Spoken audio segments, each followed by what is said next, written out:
All right, so day one, 24 hours is in the books. Um, I am still alive, and I'm currently down 4 pounds.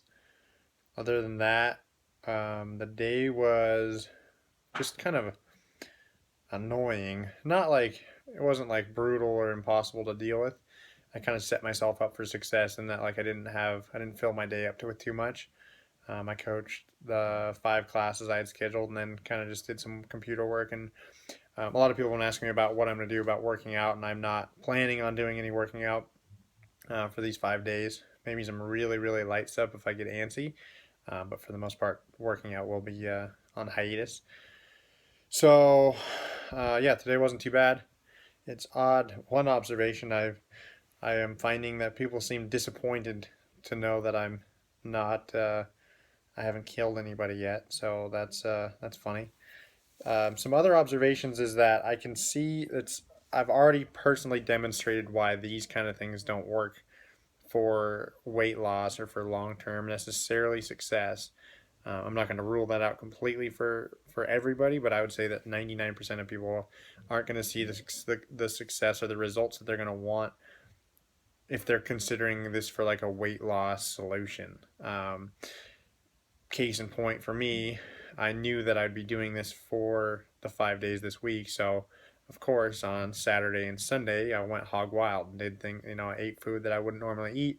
I had milkshakes and cheeseburgers, and yesterday was Easter, so there's plenty of opportunity for candy and cake and things like that. That I basically said, let's, why not? I'm gonna suffer for 5 days. I might as well live it up on the front end. And I don't know what the back end's gonna look like, but you know, so I should add to the fact that although I am down 4 pounds from the start of this, that I'm as of 4 or 5 days ago, I was about the same weight that I am right now. So, that weight gain on the front end for this weekend of doing that justification eating that I think a lot of people are guilty of.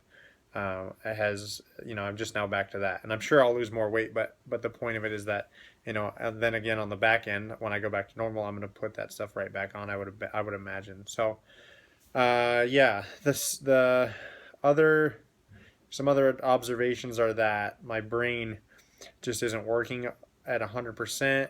I'm finding that it's hard for me. Like I'll lose track of thought, and I'll lose like the words just aren't right there where um, they usually are, as you can see.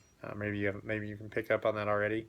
Um, and it's just I sat down on my computer to do some work, and I had a really hard time with just composing emails and composing things that are and just doing some basic things that I usually do in the morning. But with that being said, there I can see the reason.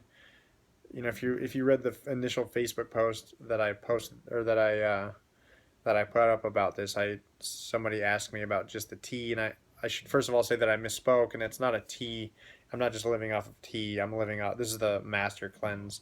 That's how kind of blind I went into this. I didn't really necessarily know exactly what I was going to be doing, but it's the Master Cleanse that some people are familiar with. That's was traditionally done with with maple syrup, lemon, like fresh squeezed lemon juice and cayenne pepper, and there's some variations of that, but that's basically what I'm doing.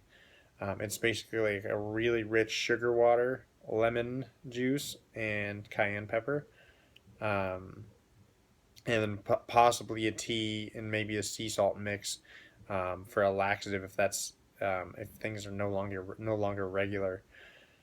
So I am having the sugar water, the it's called Model Ball, and I'm not sure if I'm saying that right, but it's a really high sugar content water, and that stuff I can see like there's definitely a use for it when I start to get that like real irritated or like a buzz, kind of a headache type thing. If I start drinking that stuff, I feel fine again.